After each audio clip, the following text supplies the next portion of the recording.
And we are live, Toronto Stevie Live. This is the wrestling portion of Toronto Stevie Live, and it's the return of the Smackdown Summary. Yes, I'm going to bring back another Smackdown Summary because it was a major Smackdown this week, coming to you from Germany, the Republic of Germany. Yes, indeed. Actually, Berlin, to be example, at the Uber Arena in Berlin, Germany. Um, we had actually the opening segment was Randy Orton. Randy Orton comes back, and it looks like Randy Orton, 14-time world champion, has made his return to WWE. As you know, um, there was one match in John Cena's retirement tour that did not happen, and that was against Randy Orton. Randy Orton just kind of disappeared for a long time before, while John Cena was on his retirement tour, and he's only come back now that John Cena is retired and gone. But he comes back and he gets quite the ovation. A Randy chant begins in the crowd, and Randy comes into the ring. He does all of his poses, and just as he's about to start talking, that's when he's interrupted almost immediately by Trick Williams. Now, Trick Williams was formerly the TNA World Champion, the NXT Champion, and now he's on the SmackDown roster. And he comes in and quickly interrupts Randy Orton. And he's got a mic, Randy's got a mic, and he basically says, he actually puts over Randy Orton too, but he calls himself Trick Willie, and basically says that 2026 is going to be his year, and Orton agrees. Orton agrees to have a little talk. He talks about his 14-year-old titles. He mentions he's got a smoking hot wife, but then he also mentions to Trick Williams.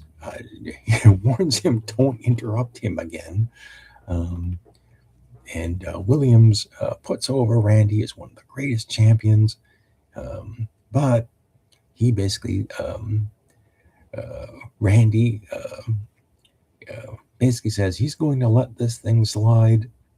Don't turn your back on a viper. I'm going to let it slide, because if you do it again, I'm going to kick your ass. And it doesn't look like, but now Randy and Trick Williams don't actually get into anything because The Miz, for some bizarre reason, decides to try and attack Randy Orton, but Randy quickly beats him up and gives him an RKO and leaves him laying. And Trick Williams just kind of disappears. And then we go to commercial break. And when we come back from commercial break, it's the opening match of the night. It's Trick Williams. He's taking on Rey Fenix, and Rey Fenix is flying all over the ring, jumping up to the top rope, doing these fantastic moves on the much bigger Trick Williams. But Trick Williams keeps coming back, and he actually wins the match. And he actually, like a good old-fashioned heel, just grabs a handful of tights, actually 2 handfuls of tights, with a roll-up, pins Rey Fenix 1, 2, 3 in the middle of the ring. A good showcase for Trick Williams, but also a good showcase for Rey Fenix in the defeat. Trick just gets out of the ring and celebrates, goes backstage, and I think at the same time that Alexa Bliss is on her way to the ring. They keep hyping up the 3 stages of Hell match all night. And then finally, it's Mr. Charisma, Byron Saxton, does all the backstage interviews. He interviews Damian Priest, talks about the win over Aleister Black in the ambulance match, and they basically announced that there's going to be a mini tournament to determine the next number 1 contender for the WWE title. And then you have Drew McIntyre and Cody Rhodes warming up for that particular match. Getting back into the ring, Alexa Bliss is on the phone with Charlotte. Charlotte, I guess, they say that she's under the weather, and Alexa Bliss is there by herself. So, the next match is for the Women's United States Championship. Julia defending the title against Alexa Bliss. Julia has Kiana James at ringside. Alexa Bliss is there by herself. And this one, it was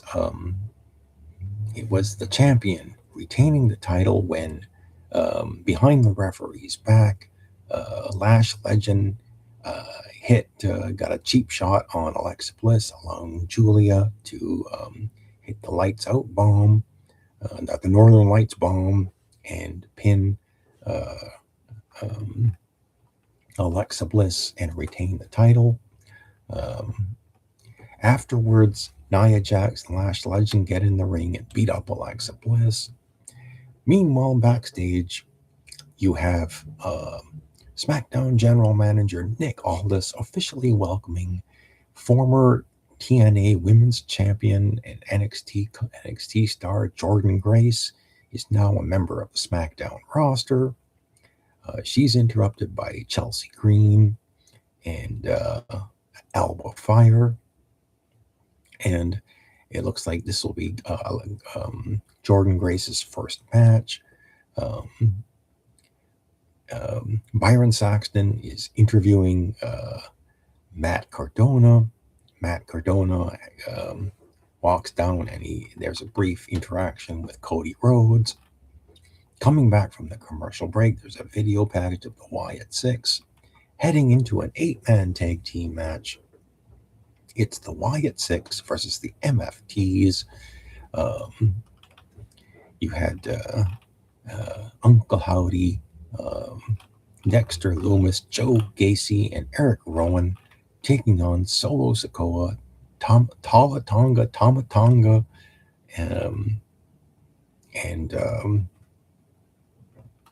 yes, three. There's one more Tongas, but it was Jeff Cobb, the JC Mateo, Jeff Cobb standing at ringside. But the finish came here when the MFTs, Tama Tonga, Tama Tonga used his finishing move on Uncle Howdy for the win. The MFTs win the match. Coming back from the commercial break, Jordynne Grace takes on Alba Fire. Jordynne Grace, using all the power moves, easily picked up the win. She was a torture rack bomb. This was a very impressive finishing move for Jordynne Grace. 1, 2, 3 in the middle of the ring. Good debut match for Jordynne Grace. I certainly hope that she does indeed shake up the women's SmackDown division. And immediately after this, she's going up the rampway when she comes face to face with the WWE Women's Champion, Jade Cargill. And Jade has a mic, cuts a quick promo on Jordynne Grace, and then walks away. So this looks like an upcoming match that's probably going to take place between these two. We go backstage. Sami Zayn.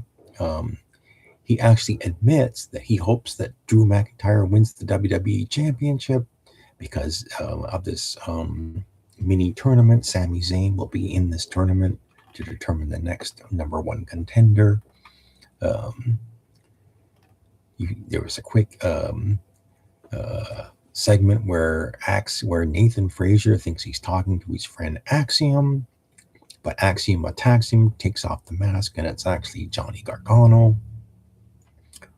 Good waste of time. It wasn't just a waste of time. I'm not really into either one.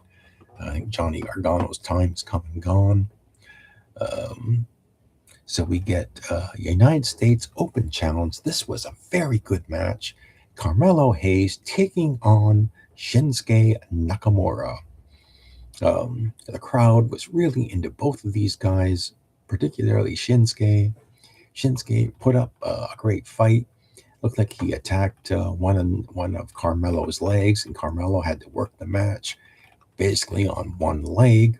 But eventually, he did hit the nothing but net on Shinsuke to get the win, retain the U.S. title. But afterwards, the crowd gave both of these guys a well-deserved round of applause. This was a very good match. I highly encourage everyone to take a look at it. It certainly was very good. The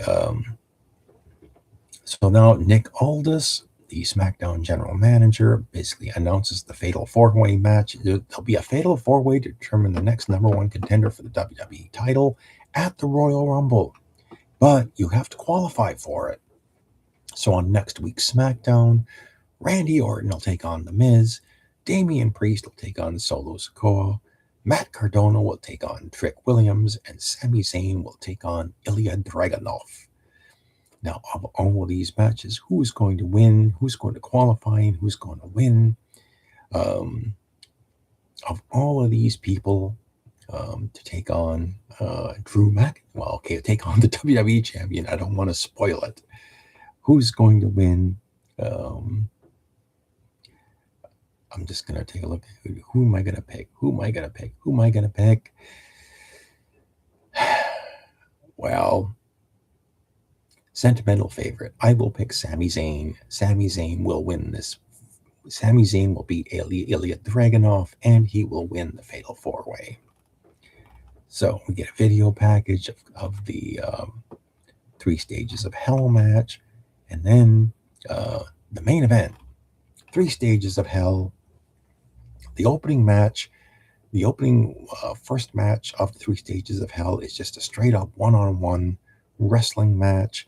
And Drew McIntyre, a smart way to win the first stage. He low blows Cody behind the referee's back and hits a Claymore kick to pin Cody Rhodes. But then we head into the 2nd stage of Hell, Falls Count Anywhere. This is where they start going all over the place. They go into the crowd, come back.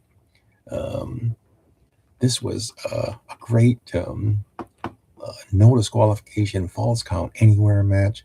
Cody finally hits a crossroads right through the announce table, and he takes the 2nd stage. 1, 2, 3. Drew can't kick out. So then he grabs Drew McIntyre, throws him back into the ring. The cage lowers to the ring, and it gets in place. I guess the ring crew puts the cage in place, and then we have a cage match. They're fighting in the ring. They're fighting at the top of the cage. They're fighting at the side of the cage. At one point, and I don't know how this happened, but some blood appeared on Cody's head. I was reminded of that chair shot he took in AEW when his head started to bleed pretty badly too. But some blood appeared. Cody fought through it.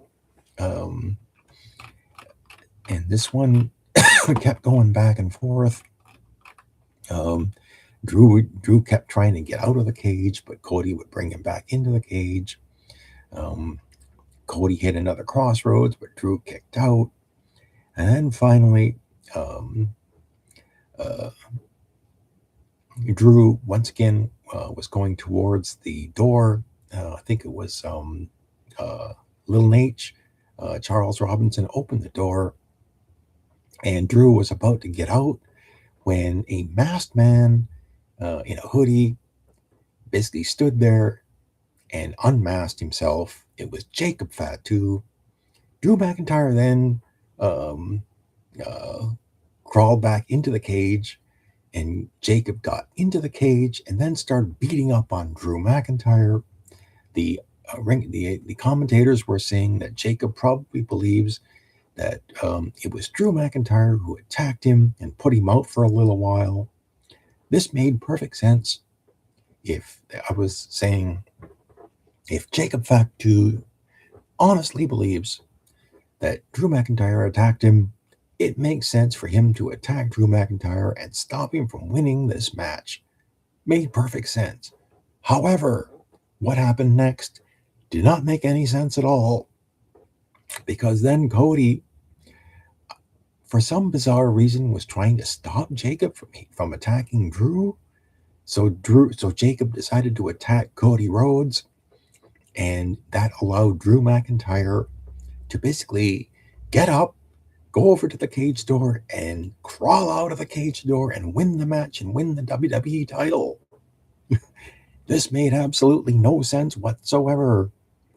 If I was Cody Rhodes, I would have just fist pumped Jacob Fatu and invited him to continue the attack on Drew McIntyre while I got out of the cage, won the match, and retained my title.